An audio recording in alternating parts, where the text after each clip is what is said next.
Okay. Yeah. So first of all, I would like to thank Abhishek and Sanjeev for organizing these very nice lecture series and for inviting me to give lectures. This is going to be an introduction to open quantum systems, and the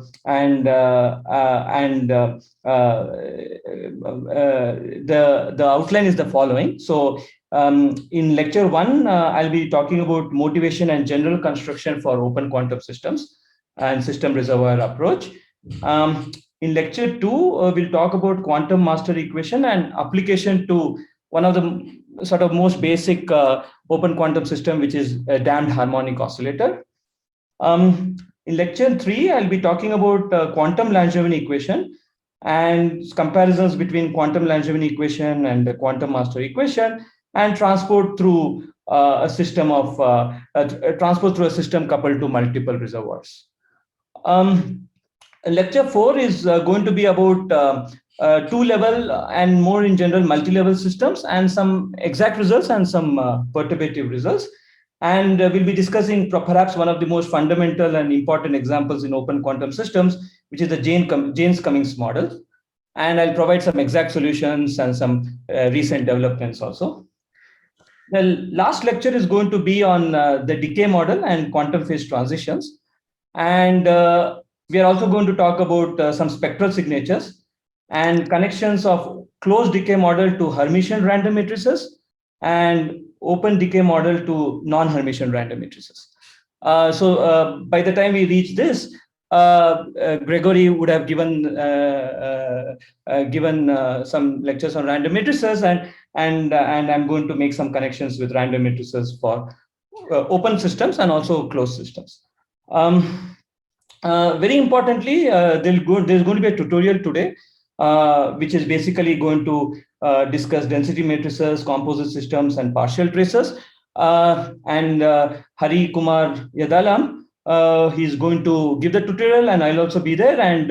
And please attend the tutorial. I mean, it is consider it to be as important as the lectures. Okay, and tutorial 2, which is going to be on Thursday, we are going to provide some numerical algorithms for solutions of driven dissipative Jaynes-Cummings models. So numerical algorithms for open quantum systems in general. And we are also going to share a very user-friendly MATLAB code where you can download and run the MATLAB and play around with the codes and try to get a feel of how one would go about solving open quantum systems and what does it mean to actually calculate something and so on. And the last tutorial will be on Friday, where we will talk about Liouvillean of the dissipative decay model, and we will also share some numerical implementation and some MATLAB codes. So as and when the lectures and tutorials get over, on the same link, you should be able to see some course material like lecture notes and tutorial notes and the MATLAB codes. And if anyone has any questions after the lectures or something, you can email me or Harry or both of us, and we can help you in understanding some of the details and so on and so forth. Okay, so please feel free to stop me anytime and ask any questions. You can unmute yourself and so on. And so with that, let me go to lecture 1, which is basically motivation and general construction for open quantum systems. And after that, we will just discuss what we mean by system reservoir approach. Okay. Okay. So what is the goal? What is the broad goal of these lectures, right? So the broad goal is to deal with a situation where we have a quantum system and it is coupled to reservoirs. Okay, reservoirs, baths, or environments. Okay. So this is the broad goal, to understand how to deal with a situation where you have a quantum system and it is coupled to a larger reservoir. And these quantum systems, which by themselves are often assumed to be isolated and closed, right? In traditional condensed matter setups, many of the quantum systems are assumed to be isolated or closed systems, but they are now open to the environment. Okay, and this is what we call open quantum systems. Okay, so this is a broad schematic, okay, where you have some system HS, okay, and some bath HR, and then there is some system bath coupling HSR. Okay, so I'll try to be as general as possible, but then slowly in the lectures we will go to concrete examples and show some calculations. So this is the broad sort of setup. Okay, we have a system which is coupled to an environment. Okay, so what are the questions that arise, right? A couple of natural questions one can think is, how do you deal with dissipation in quantum mechanics? Okay, so how do you understand dissipation in quantum mechanics? What are the elementary systems that provide the basic building blocks for dissipation in quantum mechanics? How to incorporate drive in quantum mechanics? So what does it mean to drive a quantum system, a driven quantum system? And also, what exactly do we mean by an environment? What exactly do we mean by a reservoir? Okay, these are some very natural questions when you want to study open quantum systems. Okay, so what are some sample examples, right? What are fundamental examples? Two fundamental examples. So a fundamental example for a closed quantum system, one of the most important example is a quantum harmonic oscillator, right? So now we can think of something called a damped quantum harmonic oscillator. Okay, so open quantum harmonic oscillator. Okay, so this could describe, for example, a single mode of an electromagnetic field in a lossy cavity with imperfect mirrors. So in this field, when you see papers where they write something about, they call something leaky cavities, okay, leaky cavities, or if they use the word imperfect mirrors, okay, so you should think of it many times as an open version of your textbook usual quantum harmonic oscillator. Okay, so this is what people sometimes call cavity imperfections and so on. Okay, there are several other state-of-the-art experiments and some generalizations, but the important thing to keep in mind is a damped version of a quantum harmonic oscillator is one of the fundamental examples. Okay, so now what is another possible example, right? So one of the common systems for closed quantum systems or quantum statistical mechanics are these two-level systems, right? You can call them artificial atoms, you can call them qubits, or whatever. Now the question is, can we describe situation where this two-level system are subject to imperfections? Okay, so how do you mimic, or how do you explain like a dissipative or a dephased two-level system, okay, due to its coupling to the environment?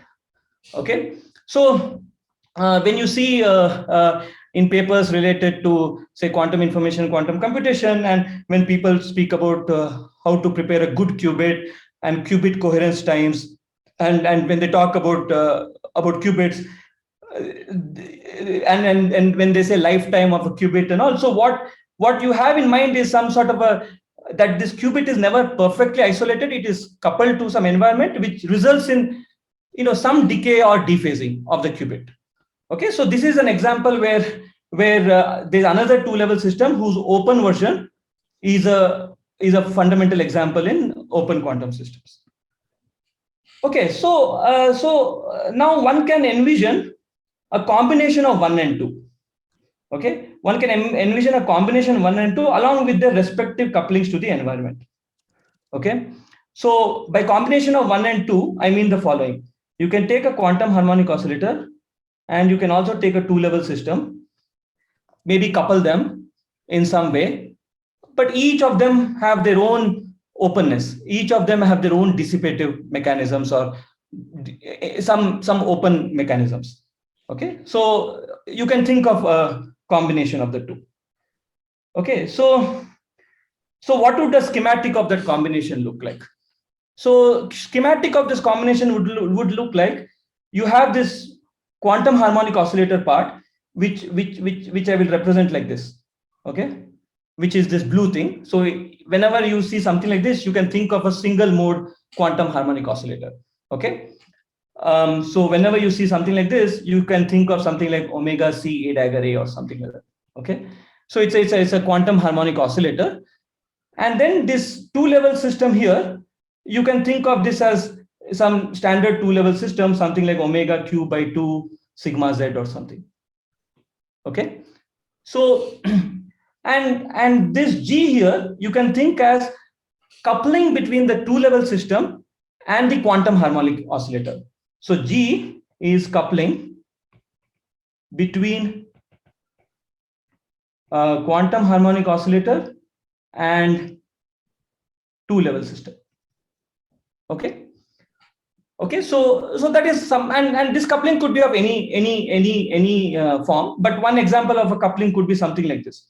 I can imagine a coupling like this, right? I can imagine a coupling like this. So this G denotes some coupling between qubit and the cavity, but this is still the system, right? This is still part of the system. There is no reservoir yet.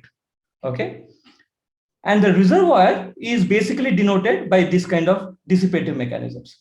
Okay, the cavity itself has a decay mechanism. You can think of it as a mechanism in which photons can escape from the cavity, or the qubit may have some dissipation mechanism in which you can prepare the qubit in the excited state, but after some time, just because of the environment, it just eventually relaxes to the ground state. Okay, so this is basically an example where you have qubit dissipation and cavity dissipation. So this, of course, you can make this more and more complicated, but I hope the kind of some example of a system is clear. Okay, so of course it is useful to get an idea of the parameter values, right, and approximate energy scales of the system, which may be useful later, but this is just to sort of say that the cavity frequency and the qubit frequency are typically of order gigahertz. The cavity dissipation is like kilohertz or megahertz. Qubit dissipation is kilohertz or megahertz. Qubit dephasing is kilohertz or megahertz. Cavity qubit coupling is like megahertz. Okay, and temperature is millikelvin. So this is very approximate energy scales. Okay, this is just to get an idea of hierarchy of scales. Suppose I want to ask you what is the ratio of cavity qubit coupling divided by cavity frequency. This is just to get an idea of what are the energy scales in the problem. Okay, so again, this is just very approximate energy scales. I tried to bring together various sorts of systems from various experiments, and this is sort of a you could say that many of the experiments fall into this this window. Okay. Okay, so now so these are some sample reviews here, and I would encourage everyone to take a look at this sample reviews. Some of them are old reviews, but some of them are very new reviews. Okay, and you'll get an idea of open quantum systems in general, and they many times use the word hybrid quantum systems or cavity QED systems and so on and so forth. So you can take a look at some of these review articles and survey articles where you can get an idea of these systems and the energy scales.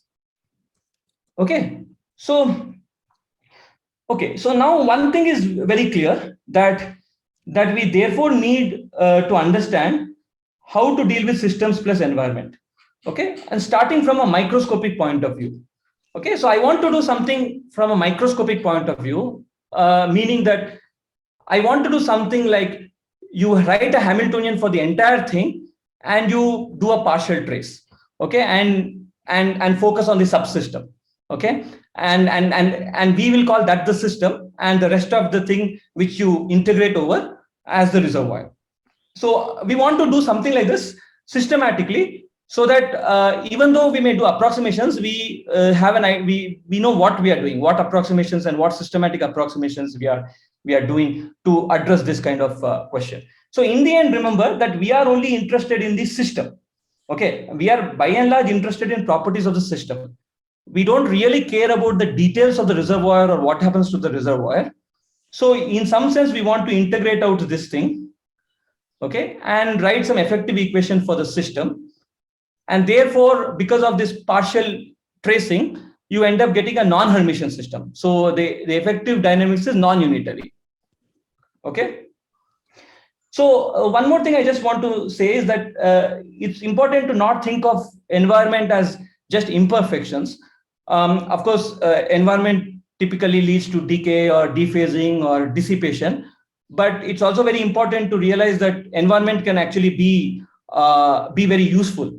So, for example, if you have two reservoirs, you can study very non-trivial transport from one reservoir to another reservoir through the system. Okay, so that is transport. If you want to study transport, you can study transport when you have multiple reservoirs. So that's one good thing about reservoirs.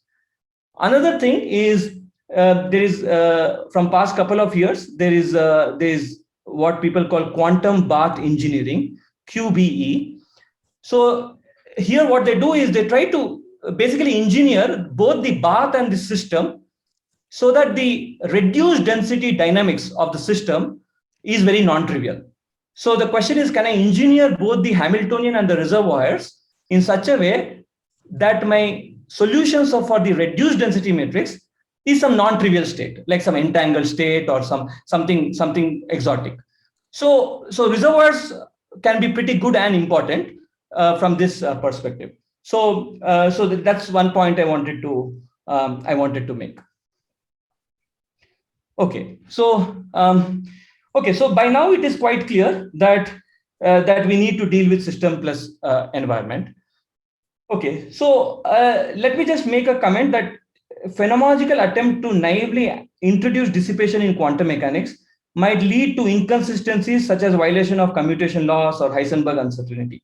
Okay, so basically, if you try to add dissipation like one would add for some classical equations, one has to be a little bit careful because you might violate things like commutation relations.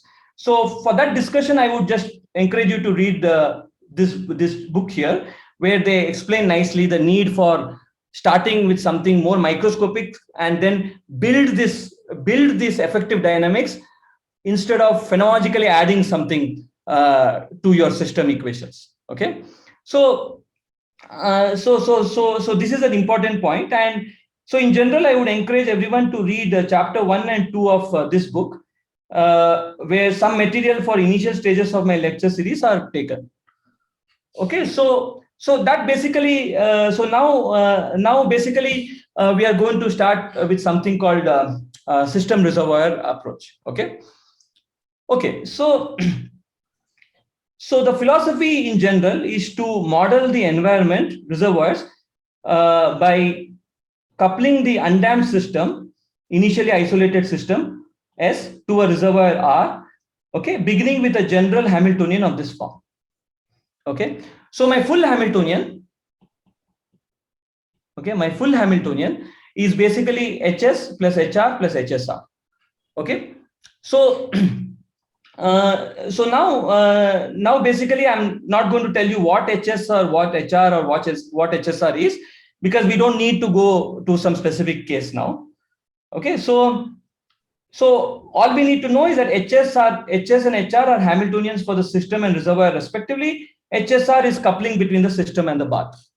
Okay, so you don't need to assume anything also. You don't need to assume that system bath coupling is weak, or you don't need to assume, you just need to assume that there is a system in some sense which is, way smaller than the reservoir, right? So that is why it is called a reservoir. So, but apart from that, it's a very general setup. Okay, so in most cases, reservoir is of less concern. So as I was saying, we don't really worry too much about reservoir, and you can specify its properties in very general terms. Like, for example, for this reservoir, if I know the temperature, chemical potential, and density of states, yeah, so I just want to know this, but I'm not really interested in what happens to the reservoir and henceforth. Okay, so there is some question, so let me just see. So system is small in what sense?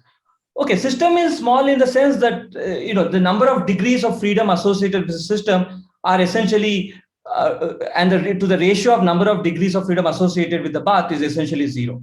Okay, so the system is basically small in that sense. Okay, so that is what I mean. Okay, so Okay. So in principle, as you see, we will be more specific. Reservoir will consist of essentially infinite degrees of freedom, and system will consist of basically finite degrees of freedom, and that basically is what that basically is sort of okay to call it reservoir and call this the system. Okay. So right. It is somewhat in the same spirit of what Arnab was talking in the previous lecture, that what he calls subsystem A and the rest of it. The subsystem A is basically is negligibly small compared to the rest of it. So you cannot have some subsystem cannot scale as some fraction of the system size. Okay, so it's in the same sense, but let me not make that connection at this moment, because here I actually know what is my system and what is my environment. So it's not like I am taking a subsystem out of a bigger system. Here the notion of what is the system and what is the environment is clear. Okay. So of course these things will become more and more clear once we proceed. Okay, so I hope that so basically these are the things that are properties of the reservoir. You can specify me these things, and that should be enough to sort of say things about the system. So that is our goal. Okay, so we want information of the system and the impact of the reservoirs on the system. So we want information of the system and the impact of the reservoirs on the system. Okay, how do the reservoirs impact the system? We do not worry about the detailed information of the composite system. Okay, we don't really worry about details of this S cross R. Okay, this is the whole thing. This is the full thing. Okay, so we don't really worry about this. We just worry about S. Okay, so let us define chi of t to be the density operator for the whole thing. Okay, this chi of t is the density operator for the full thing. Okay, therefore the reduced density operator is essentially given by this. Okay, so this is the reduced density operator. Okay, so it's a partial trace. Oh, sorry. Yeah, it's a partial trace over the reservoirs, and this is the full density matrix of the full system plus reservoir. Total density matrix of the full system and reservoir. So what you end up is reduced density matrix of the system of interest. Okay. Okay, so there are three concepts that I have discussed here, which is density matrices, composite system, and partial traces. Okay, these will be discussed in today's tutorial, and we will give a lot of details of what exactly is going on here. And I encourage everyone to go to the tutorials, come to the tutorials today, and we will discuss all these concepts, which will be an important recap. And it is very important for the rest of the lecture series and also for other lectures in the week. From other speakers. So basically, so in the end, what do I want, right? In the end, this is the procedure, which is the tough procedure to do. Okay, and in the end, I want something like this, because once I have something like this, I am ready to calculate some expectation value of some operator. Okay, in the systems. Okay, so any operator that lives in the system, I can just calculate its expectation value once I know rho of t. Okay, but then how do I do this? What is going on, and how do I even start doing this, right? So that is the important thing to see. Okay. So here, if O is an operator acting on the Hilbert space of S, okay, we can compute its average in the Schrodinger picture if we know rho of t. Okay, so this is something very simple I'm trying to say. So if you want to calculate O of t, it is essentially just this. Okay, O of t is essentially just this, right? It is a trace of S, trace over the system O, and reduced density matrix. Okay, so if I know this, I essentially know O. Okay, so the correct way of seeing it is O can be written like this.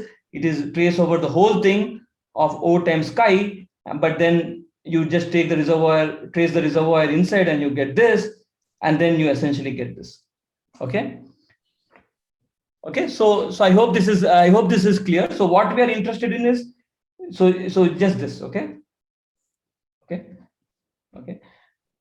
And this O is essentially should be thought of a direct product as of OS times identity in reservoir space. Okay, so for this, I really encourage you to go to tutorial so that you really understand what's going inside here and so on and so forth, so that you are able to do the calculations. Okay, so so finally, our goal is to obtain equations for rho of t with properties of R entering as parameters. Okay, so we need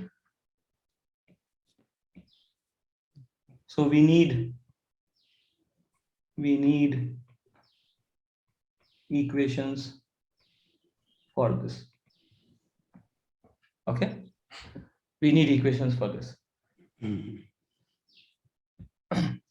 Okay, so now let me go about seeing how to do this. Okay, so notice that the full density matrix is chi. Okay, the full density matrix is chi. So basically, for the full density matrix, and this is the full Hamiltonian. Okay, so this is simple. This is basically the Schrodinger equation for the full density matrix. Okay, because it is in density matrix, you call it also Liouville-von Neumann equation. Okay, so this is the full density matrix in the it is the equation for the full density matrix, and this is the full Hamiltonian. Okay.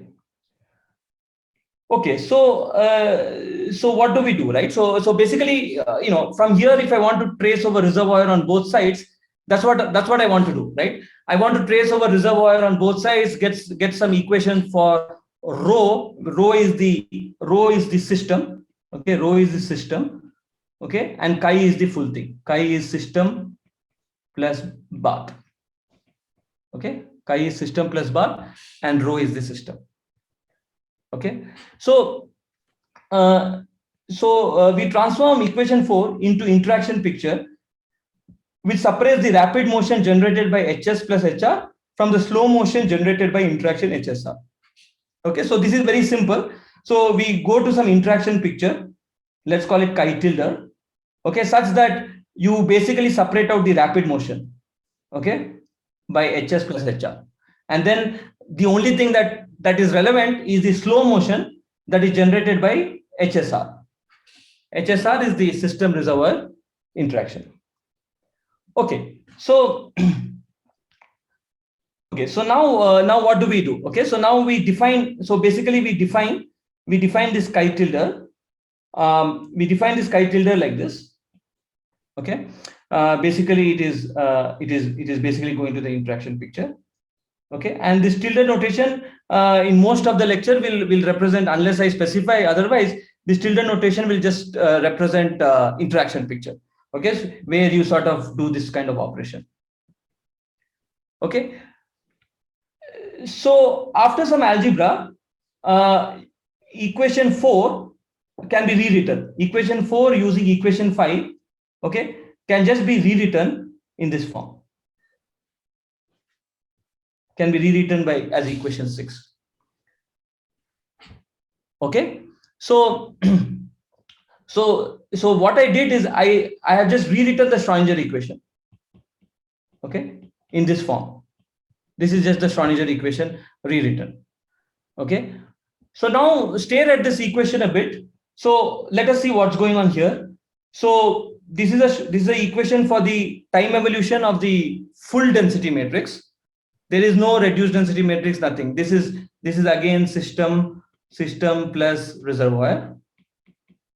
Okay, and you have tildes here. Okay, these tildes here are essentially again interaction picture. So whenever you see tilde, whatever whose tilde you want, you just have to do this operation. Okay, so this is the equation 6. So I hope all the notations here are clear. So if you look at equation 6, it is basically the exact solution. It's still exact. Okay. Okay. So the important things to keep in mind is the following here in equation 6. One is you have these tildes. Another is you have this T prime here. Okay. You have T primes. Okay. So essentially it has a lot of things, and it is clear that you really cannot, I mean, this is as difficult as the original problem, right? It's the same equation rewritten. Okay, is there any question about this equation? Okay, so okay, fine. So if there's no question, so then equation 6 is exact, and it is simply rewritten in a convenient form. And what is convenient about this, right? If you see equation 6,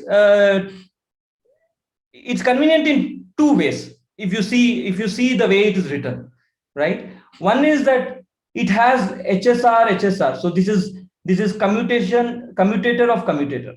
Okay, this is commutator of commutator. Okay, but you have two of these HSRs here. Okay, and there's an integral here. Okay, where t prime is there here.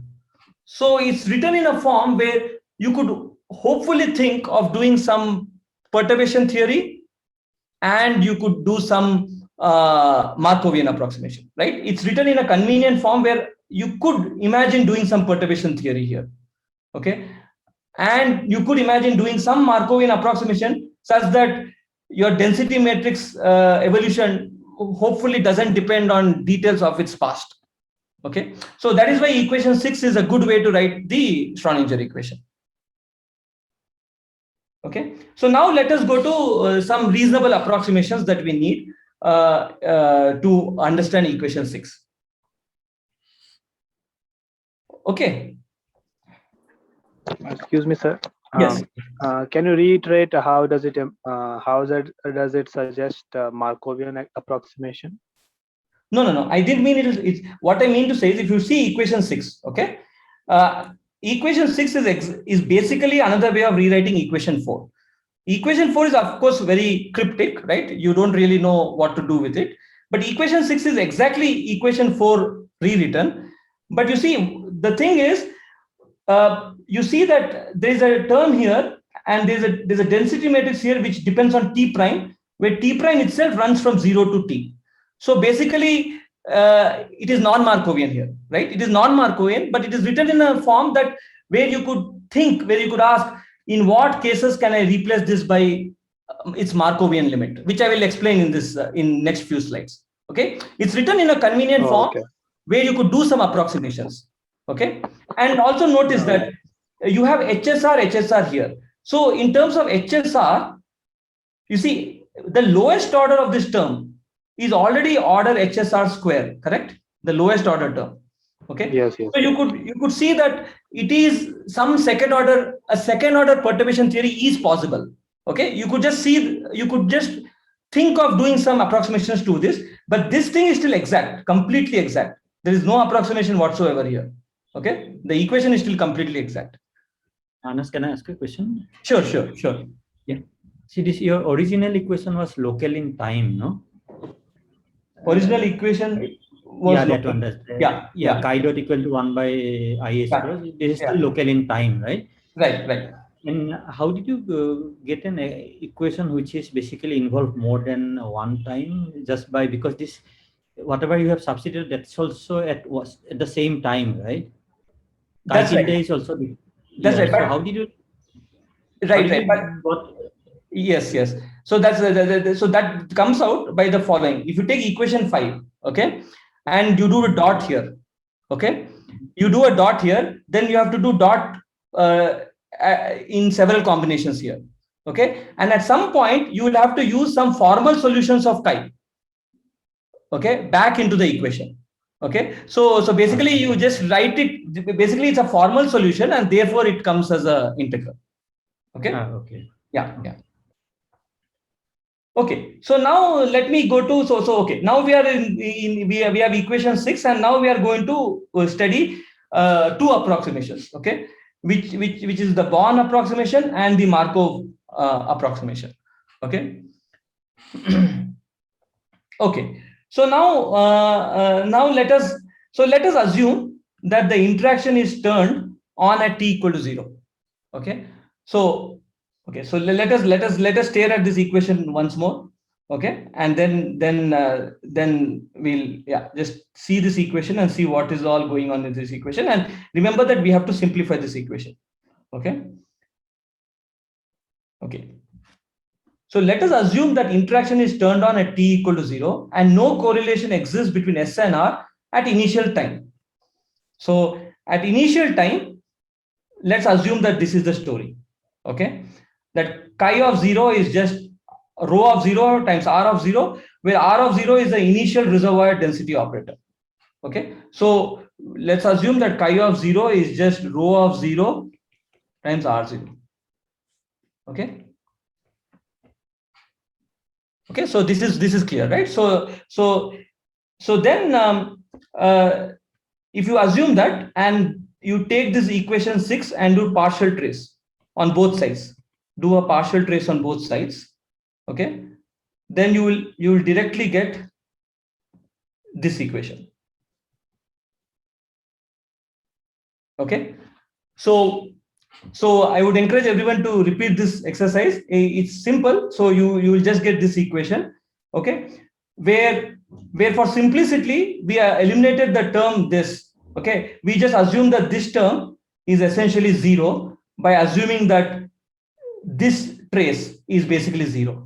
Okay, so we'll come back to this when we talk about quantum harmonic oscillator. But the important point is to see equation 8. So now you see equation 8, I have slightly simplified it. On the left hand side, I have rho tilde dot, okay, which is basically what I need. Okay, either tilde or not tilde doesn't matter, but I finally have only the system here. Reservoir is gone. Okay, reservoir is gone. On the right hand side, I have this. Okay, and I have this trace. Okay, so I just take trace on both sides. As I said, I take. Let me just write it here. I take trace over here, and then I take trace over here, and trace over here. Okay, something like this. Okay, and then I just assume, and you can argue that this trace is, you can just show that it's okay to say that this is 0, and then you only have this is essentially this. Okay, so that's what is just written here. Okay. So this first trace 0, does it come from this reservoir and the system uncooled at time t equal to 0, or is something else? A little bit more than that. First of all, you need that, and on top of it, you have to have a situation where this is 0. Okay, so you also have to you have, for this to be, for the first term to be 0, this has to be 0, which happens many times, because imagine your system reservoir coupling is of the form, I'll just give a rough idea, is of the form A dagger BK, where BK is the reservoirs. Okay, where BK is the reservoirs. Then you can show, basically I have written here, that in this case, that these reservoir operators have 0 mean in the state R0. Okay, so if these reservoir operators have 0 mean, okay, in the state R0, then you can ignore it. Okay, you can it is not there then. So this is what you are calling Markovian, is it? No, this is completely non-Markovian. There is complete. Okay, there is nothing here. There is no assumption still. The only assumption is this assumption, but this is not even, this is you can, if I give you an example of HSR, okay, if I give you a specific example of HSR, and if I give you R0, you can actually show that this is actually 0. Okay, and this is exactly 0. It is exactly 0 for most system reservoir couplings and most R0s. So there is no approximation here, no approximation. In fact, I will show in maybe next lecture or something. If you have a quantum harmonic oscillator coupled to a bath, this is actually 0. Okay. So again, no approximation in equation 8. Excuse me, sir. Yes.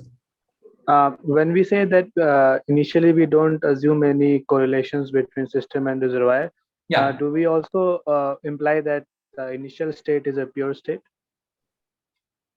No, we don't need to see. We are just saying that the system density matrix, the full density matrix is a direct product of the system density matrix and the bath density matrix. Yeah, like I was wondering if that also means that the composite state is also a pure state. Like we start with a pure state. Not necessary. No, no, not necessary.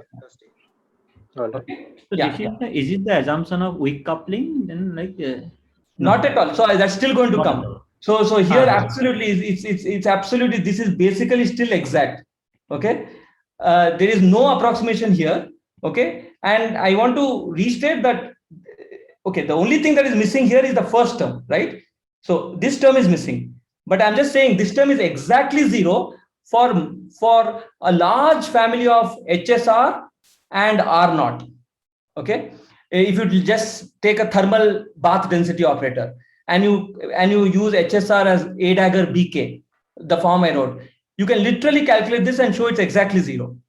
Okay, because this boils down to calculating effectively what is the expectation value of BK in R naught, and that is basically zero. Okay, so equation 7, no approximation still. Sorry, equation 8, no approximation still. Okay. So, Okay.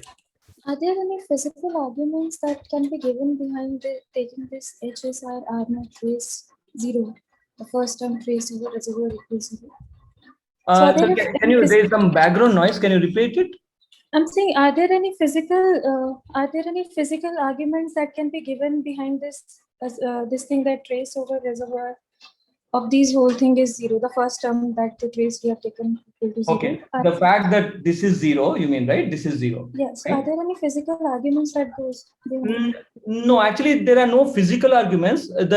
What I'm saying is this is 0 for a large class of reservoir density operators and for a large class of HSRs. Okay, so this is not always 0. This is 0 for a large class of HSR and R naughts.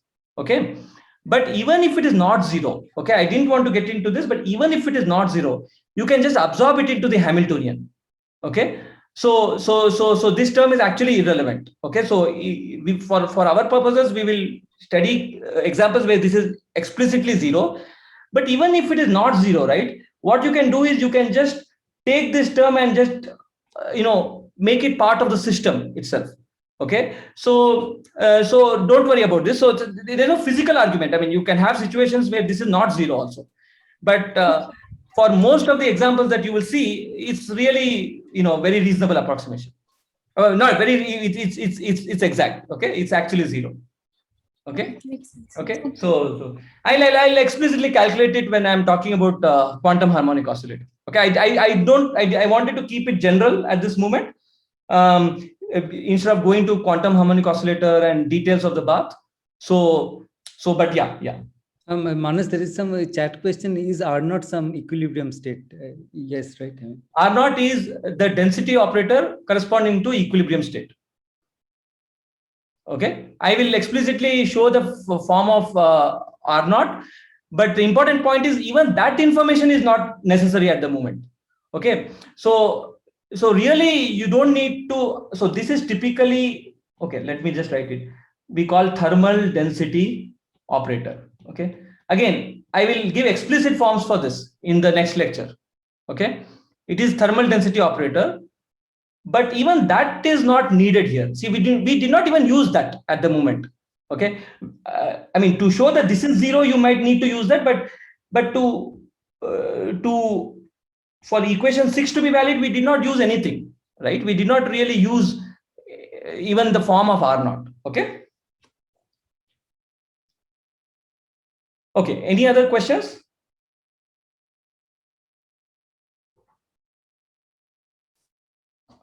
Okay, so maybe just to clarify this. So here, wherever I introduce R naught first, so here, right, I'll just say typically it is the thermal bath density operator. Okay. And this has information of temperature and so on. Okay, so now it gets a little tricky. So So, okay, so we have equation 8, okay? So let us focus on equation 8 here, okay? Notice that, I mean, it's still very difficult. I mean, we don't know what to do with it, right? Because you still have this chi tilde here, which has t prime in it. And the question is, you know, how do you solve this problem, right? So now we do the first approximation actually at this stage, which we call the Born approximation. And this is what happens. So, so we have stated that chi tilde factorizes at t0. Okay, we just said that chi tilde of 0 is rho of 0 times r naught. Okay. Of course, at later times, coupling between S and R will arise, which will in turn give rise to correlations. Okay, so chi tilde t, okay, will not be factorized, right? So factorization is violated, right? So chi tilde t is not going to be, you can't simply write it as product of rho of t times r of t or something, okay? So, but we will assume that this coupling is weak. Okay, we will assume that the system path coupling here is weak. So here we'll assume, so this is the first time we are assuming that system path coupling is weak. Can I interrupt you for a second? Sure, sure. Yeah, so you said that you're assuming system path coupling is weak here. So which means that are you coming to the, I mean, are you reached the Born approximation stage or? Not yet.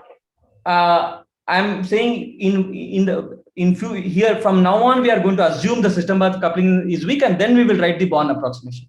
Okay.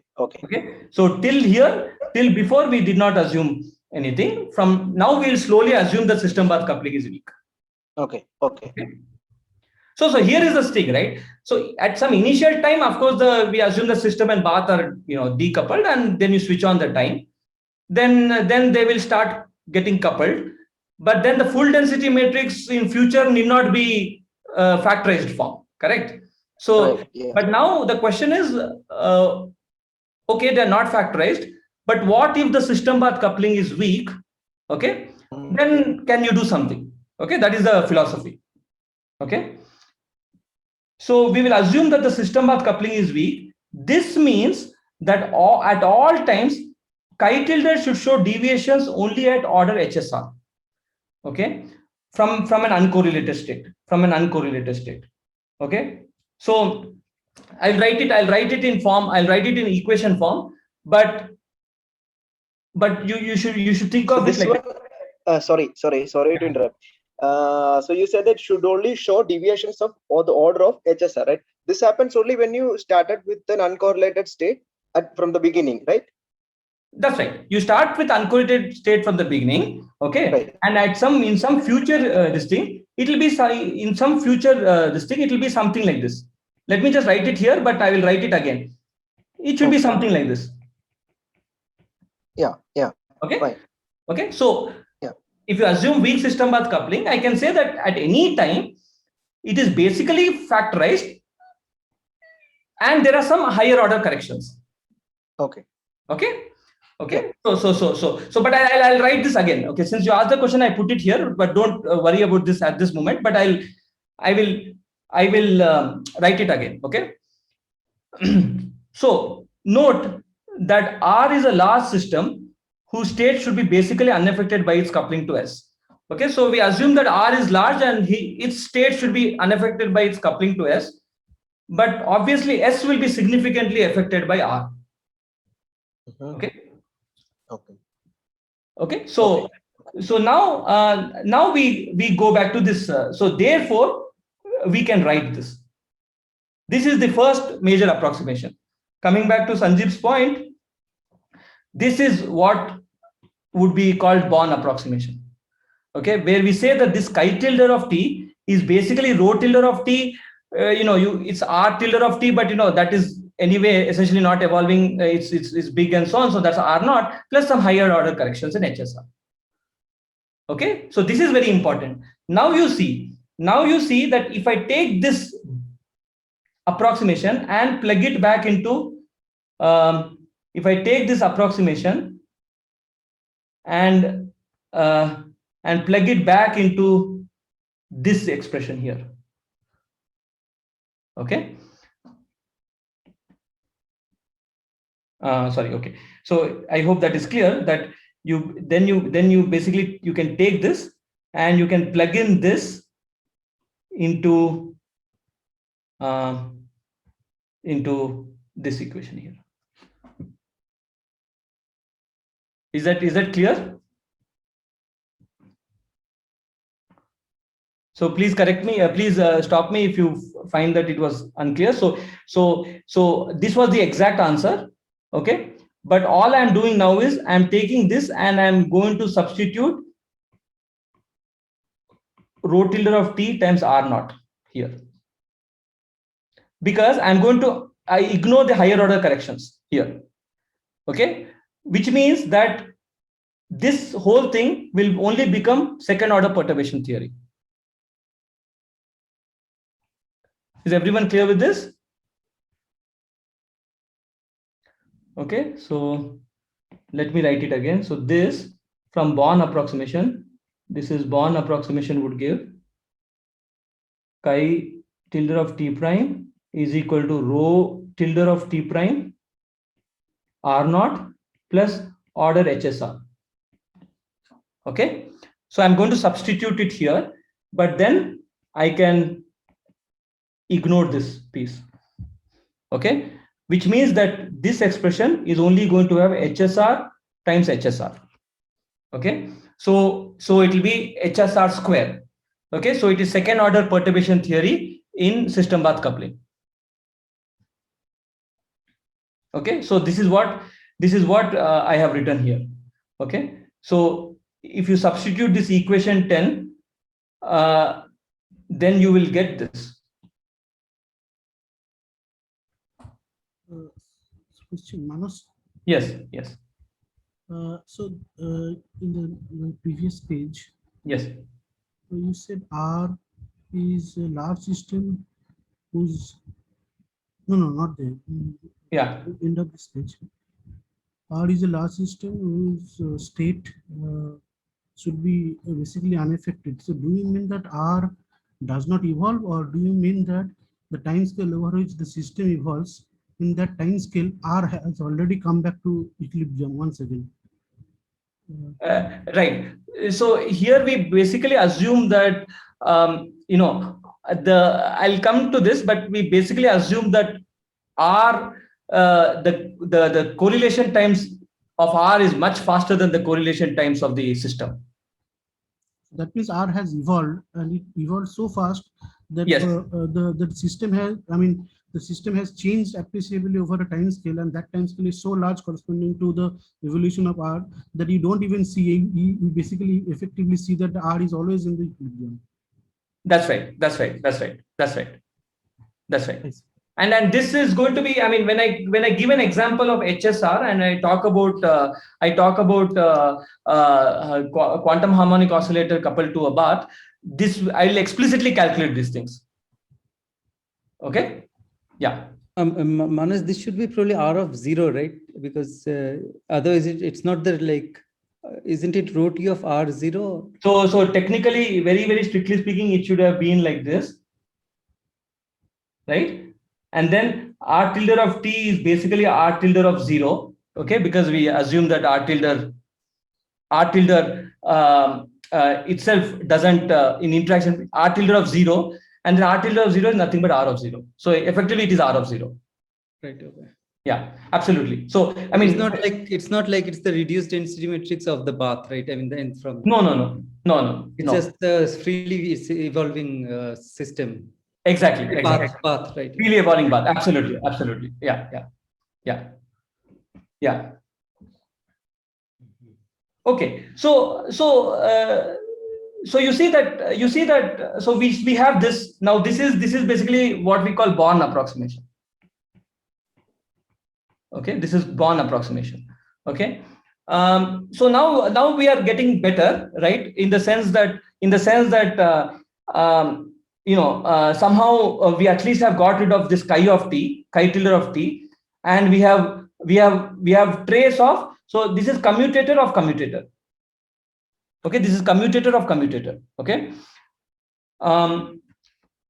So obviously this is still complicated because this is not Markovian still. right?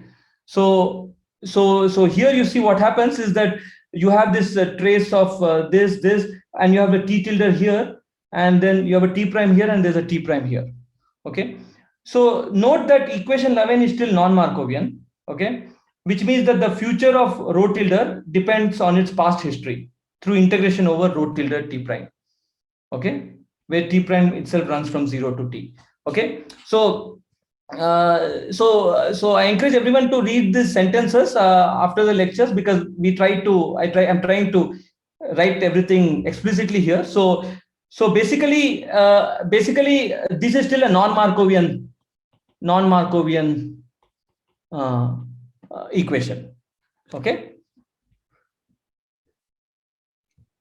Okay. So now the second major approximation, which is called the Markov approximation, it replaces rho tilde of T prime by rho tilde of T. Okay. So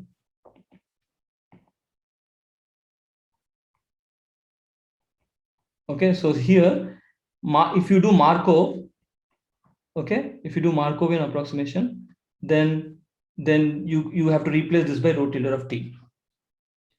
Okay. So now, of course, yeah. Sorry, so in doing so, like what have you actually taken into account? I mean, you explicitly saying that these path correlations have died out, or path correlations are like comparatively like almost nothing. So no. I know. I'll absolutely explain this in detail in what follows. So basically we assume that path correlations are, ideal would be if some path correlations would be like delta functions, right? That would be ideal. Yeah, that's Markovian. That'll be like truly Markovian. But right, depending on the situation, you can actually calculate some path correlation functions explicitly and show that it's not too bad. It dies down pretty fast, such that I can pull this out of this. I can replace T prime by T. Okay, and I will give examples. I will explicitly calculate some examples here. Okay. So I'm just stating what the Markovian approximation is. I'm not justifying it yet. I will justify it later. Okay. So it is very important. The important point is to finally calculate some things and just argue that it is consistent, right? To argue that that indeed you could do Markovian approximation. Okay. Right. So this is just a statement. I'm just saying that Markovian approximation consists of just replacing T prime by T. Okay. Now obviously, it's not necessary, because as you said, it depends on various components of this integrand and so on and so forth. But we will discuss explicit examples. Okay. So finally we get the Born-Markov equation. Okay. So this is the final Born-Markov equation. So this is the expression. Okay. So now you see that there's a fair amount of simplification here, where the evolution of rho of T depends on that particular time snapshot itself, because it doesn't depend on its history, right? Because there's a T here, not a T prime. Okay, that is one thing. So this is T. Another thing is it is clearly in two orders in HSR. Okay, so if I take explicit example of HSR is equal to summation K A B K dagger plus Hermitian conjugate times G. Okay, and this is a system, and this is the bath. Okay, then this is a perturbation theory in G square. Okay, this is a perturbation theory in G square. So G may be a wrong, bad notation, because I've already used G. But let's just call it G bars. Let's call it something else. Let's just call it epsilon or epsilon square. Okay. So this is Born-Markov equation, and this equation is often called Redfield equation. Okay. Yeah. Okay.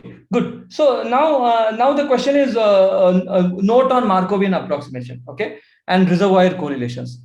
Okay. So notice that there's a dramatic progress here in terms of writing down reduced density matrix of the system.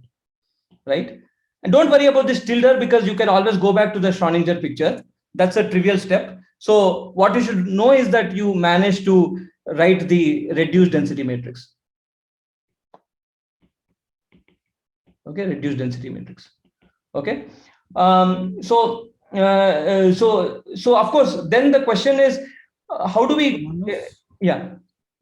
So under this approximations with this equation, this equation is it still the row? Yeah. The solution from this equation, will it still have the properties of row, like trace preserving, positive, non-negative, positive matrices? Okay. So okay. That is a little bit. That's a little bit complicated question. So once you do these approximations, typically you risk violating something called positivity. Okay, but it is not. So I don't want to get into that. But basically, when you do these approximations and you get the Redfield equation, you violate this positivity condition. But for a large set of initial conditions, this positivity condition is not violated. So by and large, you can assume that that most of the requiremements of a density matrix are satisfied. Okay. Okay. Okay. So that is important. But that is why people sort of try to do something more with this Redfield equations to preserve positivity and so on. But I don't want to get into that. Okay. But by and large, this is a very good starting point to understand observables of the system at weak system bath coupling. And most of the time, Markovian approximation is going to be valid in what I discuss. Okay. Yeah. Okay. So okay. What a note on Markov approximation, right? So coming back to this Markov approximation, and which I'm going to emphasize more on even in the next class when I give an explicit form of HSR. Okay. So obviously, this is some schematic I tried to make. So system at some earlier time will affect the reservoir, and the reservoir at some later time will affect the system back, right, through HSR. So which means that the system in the past actually affects the system in the future, right? So this is so obviously, the starting point would be just to say that it is non-Markovian process, because it interacts with the reservoir. Again, reservoir interacts back with the system, and therefore system basically interacts with its past. Okay. So, but then the question is the following, right? So system will affect the reservoir, but what if the reservoir cannot hold this change, okay, for a long time? Let's say the reservoir has this ability to just come back to itself, right? Then it will not be able to affect the system again, right? So this is why it is about the reservoir timescales versus the system timescales. Okay, so this is the physical picture. Mathematically, of course, it is going to be very clear, because you will see that when you do the integrations, you will see, it's very clear how you can do the Markovian approximation.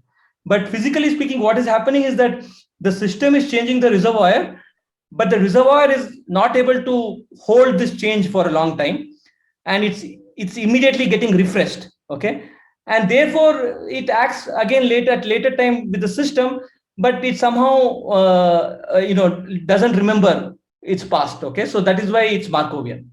Okay, so Manas, just a question. Yeah. So in this picture, I'm just talking about this picture. So isn't it like in the typical quantum optics case where system time scales can be shorter than this bath correlation times?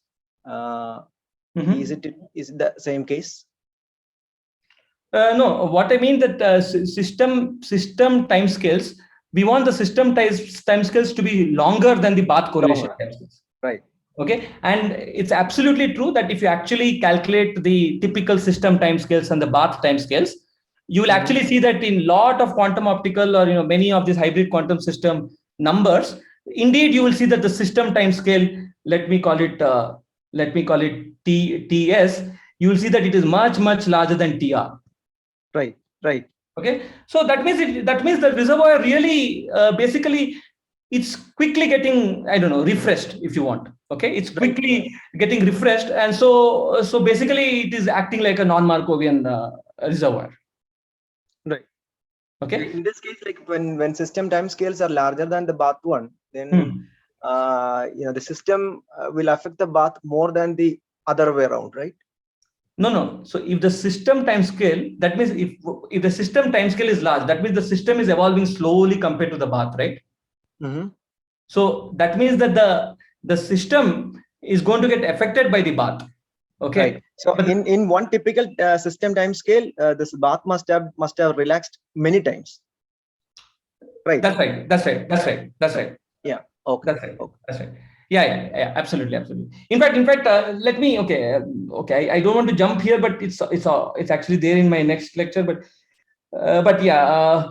See, approximately speaking, it will be something like this. You'll have to evaluate things like this. Okay.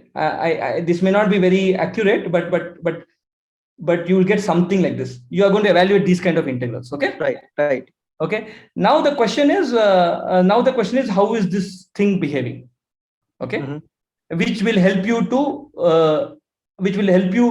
to know whether I can replace this tau here by t. Okay. And I will explicitly, even show you plots of this with some example. Okay. And I will try to argue that it's not like you only need delta function. I will give you an example of some specific bath, and we will evaluate these integrals, and we will show that you get some, you can do these integrals, and you can show that you can argue in regimes where you could do the Markovian approximation. Okay. So I mean, this is just some schematic, but basically, okay, I've written these in sentences, but the important thing is it becomes a question about reservoir correlation time versus system versus time scale for significant change in the system.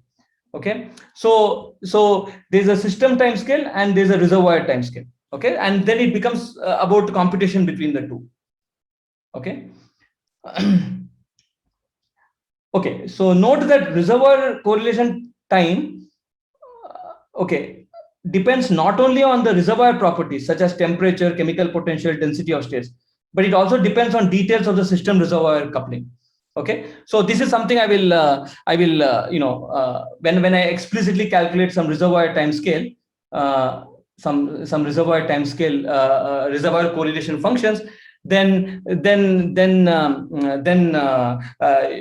you will see that you'll see on what all it depends. Okay. So that is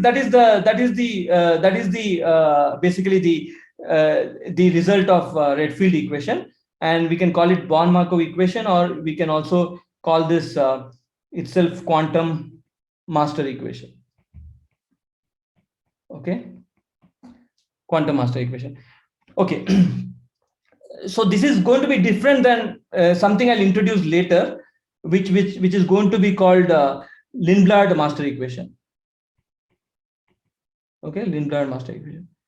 Okay, this is a specific form of the master equation which has this so-called Lindbladian form, which basically has all the important properties of the density matrices restored. Coming back to a question that Anupam was asking, if you restructure this whole thing in a Lindblad form, then you can assure that positivity and other things like trace preserving, everything is satisfied. Okay, so this is but I'll come to this later. So this is just what we call Redfield or quantum master equation.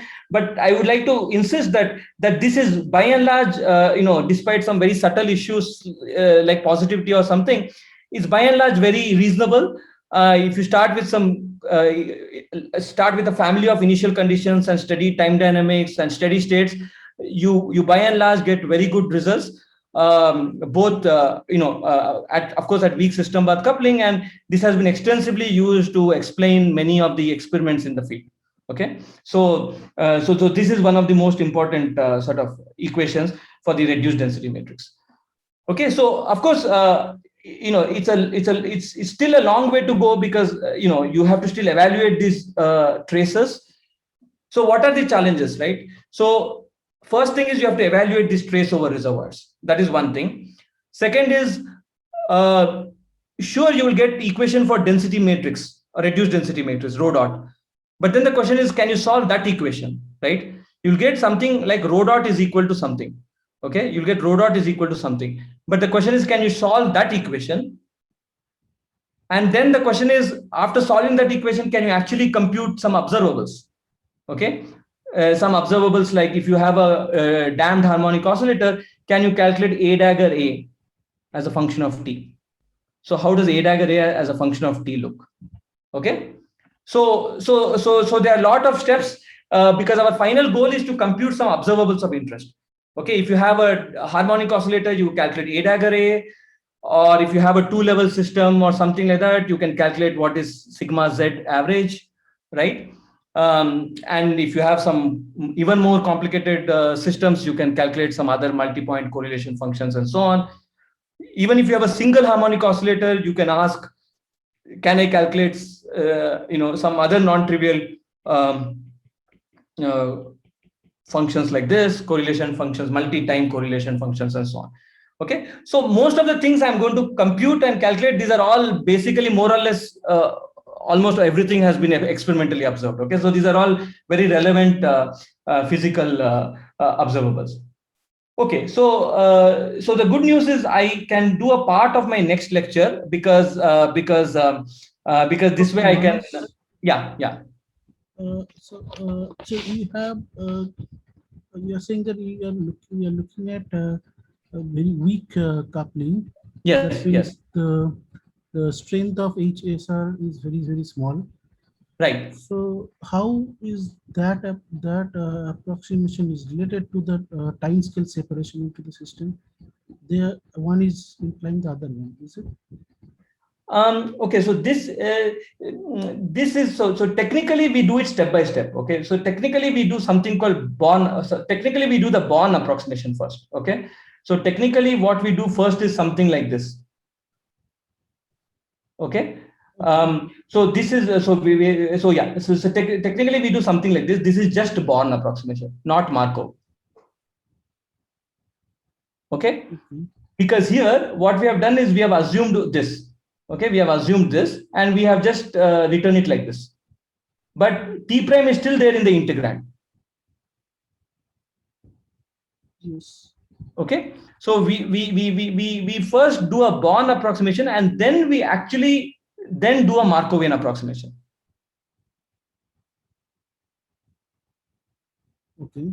Okay, so these two are not entirely decoupled. They are related in the sense that, hello?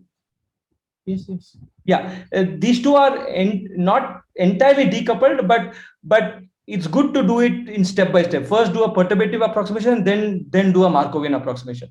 But even for the perturbative approximation, we had to assume something like this.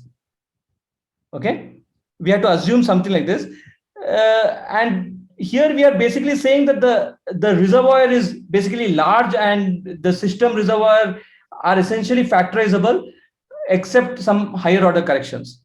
Okay, yeah, so I thought if for the small HSR, you can at the leading order you can think of them as factorizable, and because they are time scale separation, you can replace this R by R naught,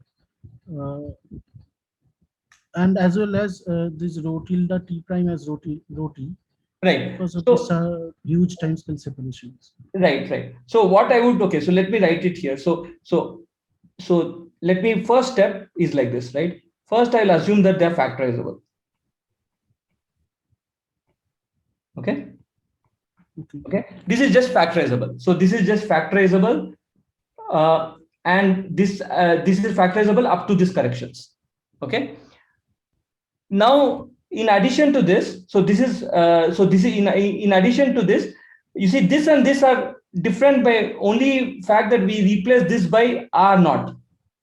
Okay, we replace this by R tilde 0 and hence R naught. So I wouldn't call this any Markov approximation, but I would just leave this I would just call this Born approximation. Okay. Okay, because this is not really comparing. This is basically not really comparing system timescales to the bath timescales yet, right? Yeah, but then I don't understand what's the justification for replacing R tilde T by R naught. In what limit can one do? I mean, if we can say that, okay, if the system size is bath size is very large, but if the bath size is very large, how does it imply that we can replace R tilde T by R naught?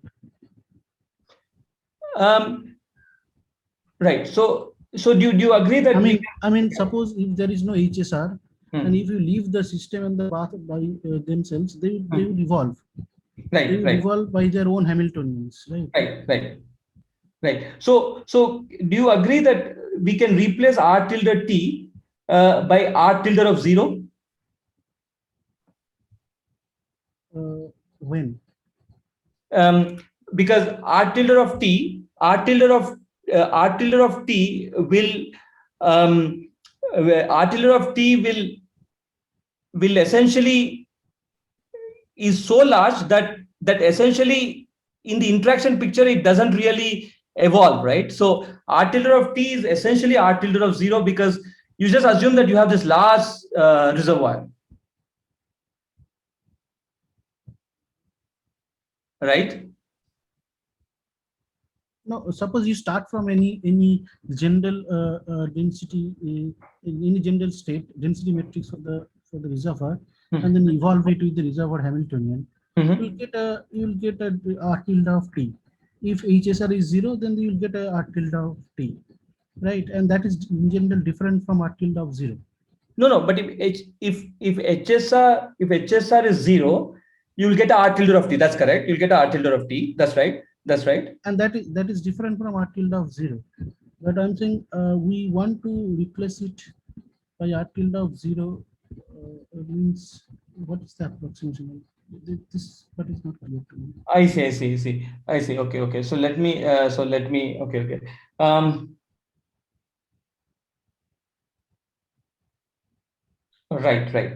Right. So okay. So let me. I see. So you're saying R tilde of T is basically, by definition, something like EIHRT or e to the minus EIHRT, right? Yeah. That's what you're saying, right? So, right.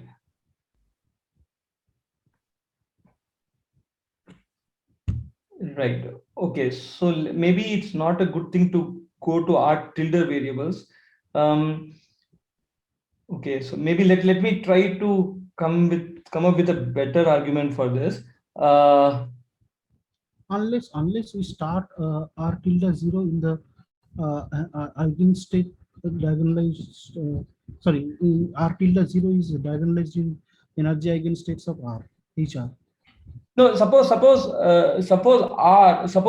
initial R. So suppose initial R is the thermal density operator, right? Suppose initial R is the thermal density operator.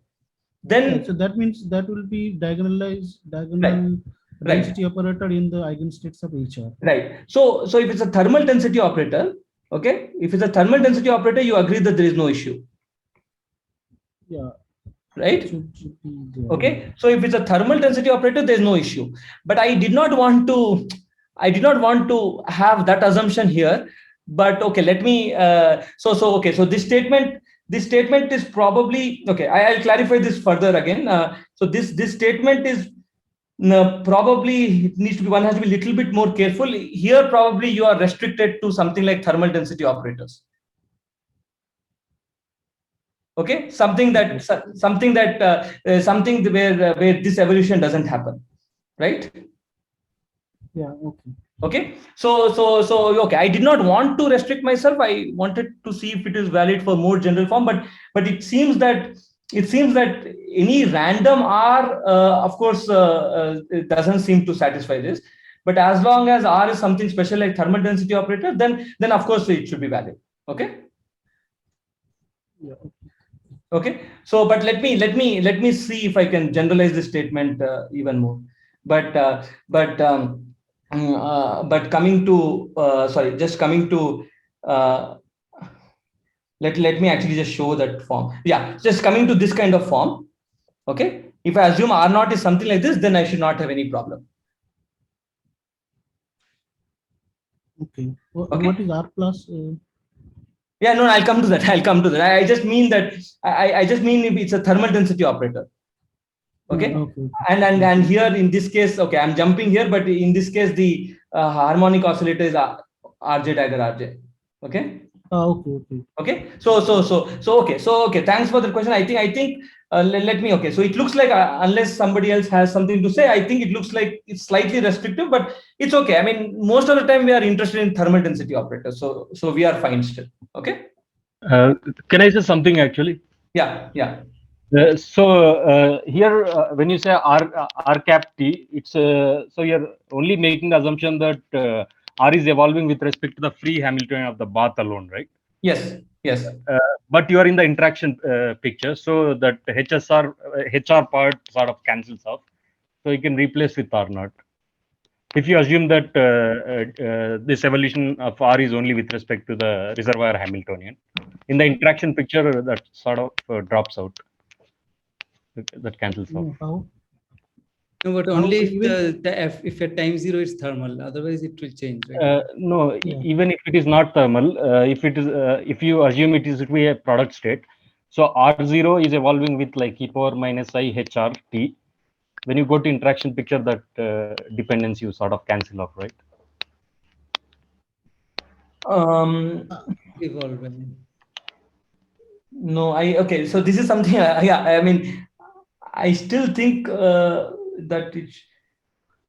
No, even in Yeah. the interaction picture, it will be like this. No?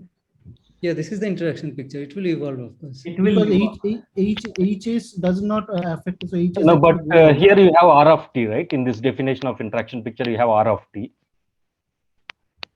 on the right side. No. What is your no? So you have this, right? You just have this. Okay. Yeah. So this is capital R of T, right? On the right side. This is capital R of T, right? So what is the?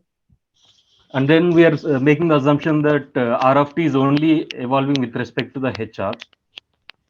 So those two pieces, the pieces which are sticking on left and right, cancels off with the bare evolution. Okay, no, I think I'll try to write it down and clarify this, but it's not. So Harry, what you're saying is that this seems to be not restricted to thermal density operator. Yeah, we had done some calculation where R is no longer a stationary state of the Hamiltonian. So, I mean, it sort of works out actually. So basically, like you assume that R is evolving with respect to the reservoir Hamiltonian alone within this Born approximation. That free evolution cancels off by the fact that we are going into the interaction picture. So. Right. Yeah. So basically, I mean, the physical assumption is that the bath is like not evolving at all, right? Yeah, Right. in the interaction. The system is not doing anything to the bath, I guess. That's right. That's in the interaction picture, right? Yeah. Then it makes sense, right? Yeah. Right. But in the other approximation, Markov approximation, it says that the bath correlation times. So any correlation in the bath operators, let's say, and if you plot it as a function of time, it decays very fast. So these two, the bath is not evolving, and this correlation decays very fast. This does not. No, the path is evolving. It has it's with its own dynamics. Yes. Without the coupling affecting it. So R dot is one over IH cross Hamiltonian of the bath comma this commutator of Hamiltonian of the bath times R, right? That's what you're saying. Right. Yeah. So R is just evolving independently with the bath Hamiltonian. Right. Yeah. But maybe Manas, I think it is better to discuss this later. Right. Okay, so I'll maybe I'll just maybe in the next class or something I'll think about this and just try to see if how general this is in terms of R naught. So okay, so I think maybe I'll just say a few more things from the next lecture just to set up the stage. I'll not go far. I'll just maybe take 5 minutes, Abhishek. Is that okay? 5 minutes? Yeah. Okay. So I just want to make sure that it's more clear. So basically, we sort of had this HSR here, and then we have HS and HR. Okay. So now I'll go to a slightly specific form so that it is more clear, where HSR is nothing but H bar, summation I SI sigma I, SI gamma I. Okay. So this is the form of HSR we are going to take. So notice that we don't really still are worried about what S and R is, because the previous equation just had HSR. So now SI are operators that act in the Hilbert space of S, and gamma I are reservoir operators that act in Hilbert space of R. Okay, so this is my form of HSR. Okay, so you can take one operator in the Hilbert space of S, you can take one operator in the Hilbert space of R, and just bring them together. Okay, and you can call that HSR. Okay, so now what I'll do is I'll at least explicitly write down this rho tilde of T so that it is clear what we are talking about. So now everything with this HSR, things become more explicit. You can write HSR tilde basically has S tilde rho tilde gamma tilde. Okay, this is just some algebra. So HSR tilde, just like HSR is SI gamma I, HSR tilde is S tilde gamma tilde. Okay. So now the previous master equation only in Born approximation. Okay, that is the previous equation 11, not Markov. Okay, if you assume this form, you can explicitly write the rho tilde in this form. Okay, so I would encourage everyone to do this. This is very simple. Okay, you just have to substitute the HSR in the previous equation 11 of my previous note. You just substitute HSR and you'll get this expression. Okay, so notice that this expression now I have explicitly written. Okay, which is going to be useful. So notice that you have bunch of S operators here. Okay, and then you have the rho, and then you have this gamma expectation value.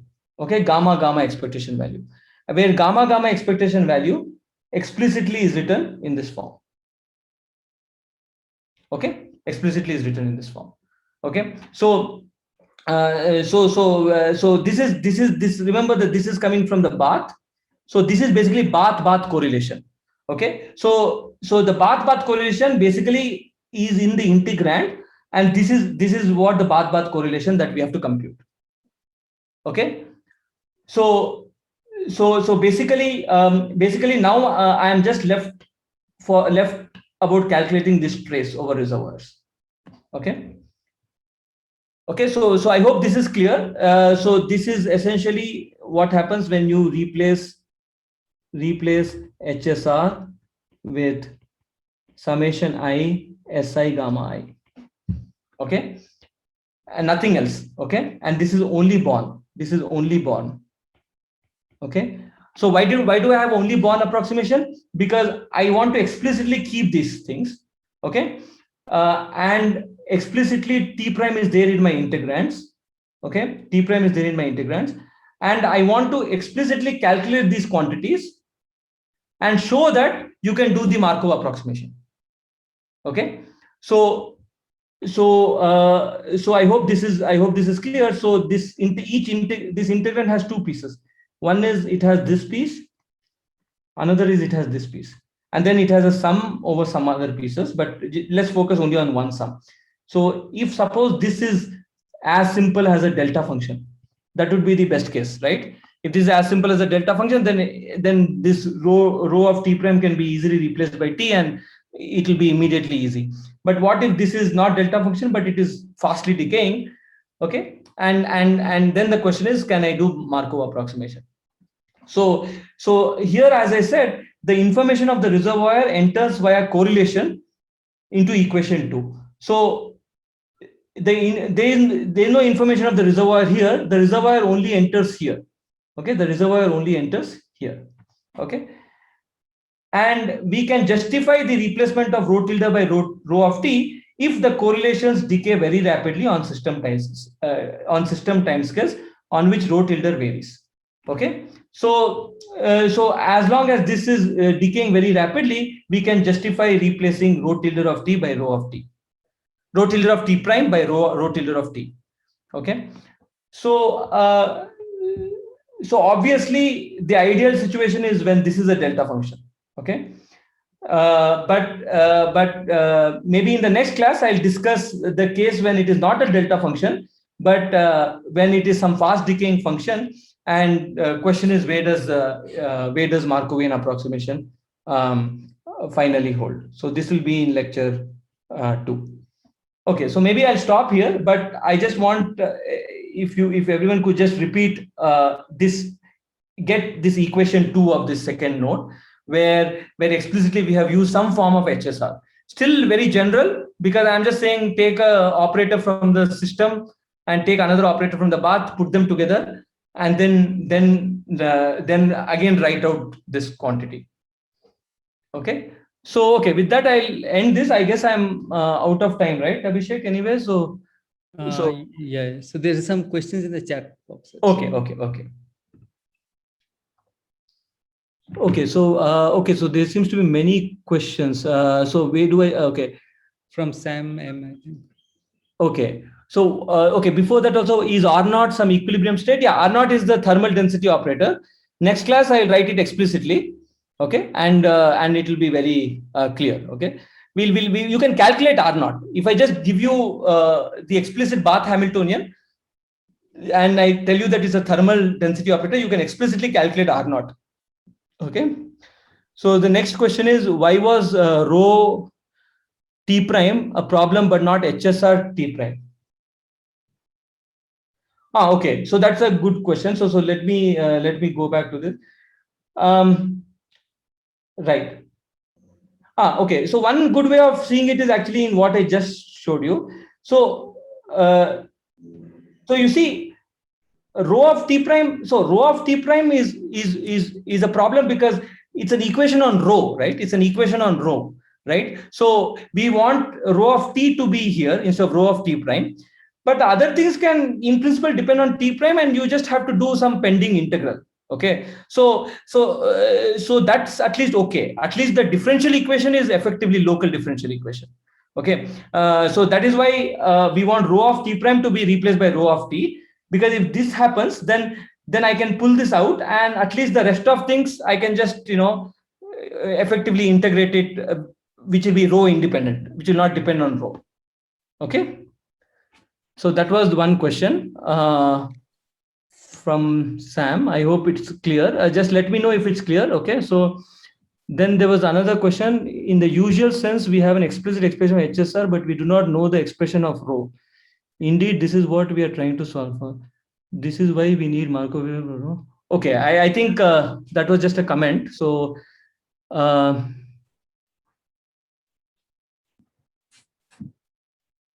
okay, so these are, some of them are comments and some of them are questions. So I don't know which one is. Okay. That one is the answer to the previous question, I guess. Right. That is by Taufik, right? So next is Nilanjan. The system affecting the bath at earlier times and the bath affecting the system at later times is not clear in terms of correlation times of the bath and the system. Yeah, so this is, I just tried to put it in some words, but I'm not sure if, what I want to say is that, because the system and reservoir are coupled, what I just want to say is that the reservoir gets affected by the system, and in turn it affects the system later. Okay, so this is just some schematic I'm trying to say. So the system affects the bath, and the bath affects the system later. Okay, but suppose the system affects the bath, but the bath doesn't hold on to that effect for a long time, then it will not. Then you see it becomes Markovian. Okay, so this is just a very very schematic way of saying this, but in the next class when I actually calculate this gamma correlation functions, it might become more clear. Okay, but you can just think of this as some schematic where S is affecting R, but R is forgetting it very soon. So when R affects S again, it doesn't remember the time lag. Okay, so you can read these sentences. I've tried to say something like this. You could read even some nice discussion in this book, but by and large, I think when you see the equation, it's more clear, right? Because whatever is the information of bath, it comes as a function, and if that function decays very fast, then it really doesn't have too much memory. Okay, and let's come back to this question in next class, because after doing the math, I think it becomes a little more clear. So we'll calculate these things explicitly. Okay, so yeah, and the next, yeah.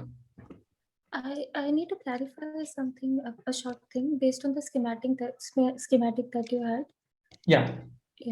So it has been said like in this talk that the reservoir does not evolve. Like at least in the interaction picture, it does not evolve. But technically, like in detail, what I can see from this schematic is that this, due to the system, the reservoir evolves locally in time due to the system bath coupling, which is weak we are considering. But ultimately, because the reservoir is large enough and it has a lot of degrees of freedom, the equilibrium of reservoir is dictated only by the isolated reservoir Hamiltonian. So now, so it's locally gets affected by the system, but it's a matter of the time it takes to get to equilibrium, which is only dictated by the reservoir Hamiltonian only. So that is why so technically it is getting affected by the system reservoir, but the equilibrium is only dictated by the Hamiltonian of the reservoir only. So that is the reason. So this is where the timescales enter in. So my point is that it is getting affected, but the timescale is the timescale to achieve equilibrium is very fast, because the reservoir is large and it is only dictated by the reservoir degrees of freedom. Right. So I think one way of restating what you said is in this thing, right? So as I said, there are two pieces to this term. One is this. So let's forget this. This is just the system. Okay. And the only place where reservoir enters is this. Okay. Now, what is gamma? Gamma is a reservoir operator, and we have to calculate this correlation functions. But this correlation function is precisely just this. Okay. Now, keep in mind that this correlation function depends also on the system bath coupling.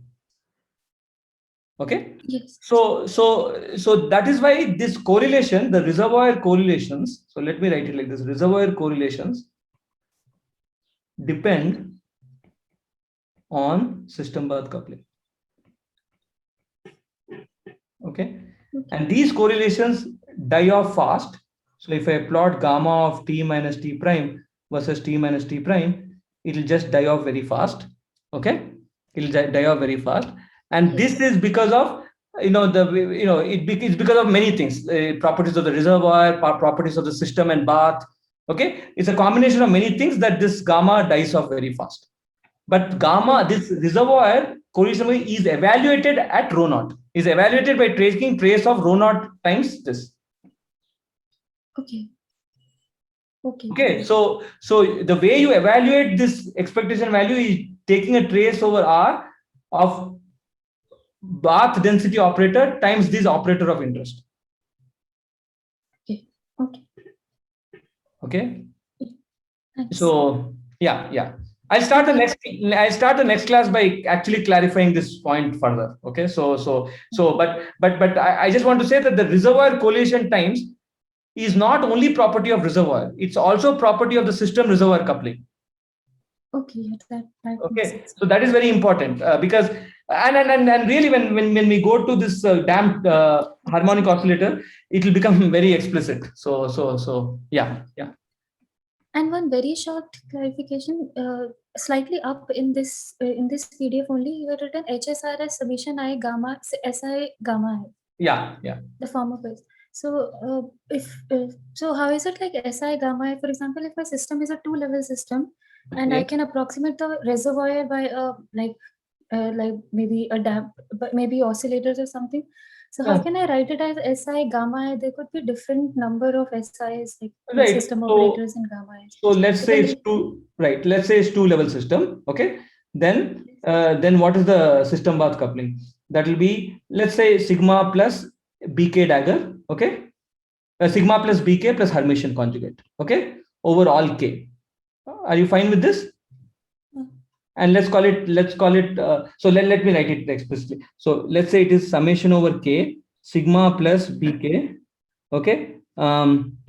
Manas, I mean, so I think the next lecture will start in 15 minutes. Okay. Maybe we can continue this in the tutorial, right? Yeah. I'll continue in the tutorial. Yeah. So basically, absolutely, this kind of thing can be written in terms of SI gamma I. Okay. That is a short answer. Okay. You can write any of the system path couplings in the form SI gamma I. Okay. Yeah. Thank you so much. Okay. Thanks. Yeah. Okay. So, yeah, thanks, Manas. See you tomorrow.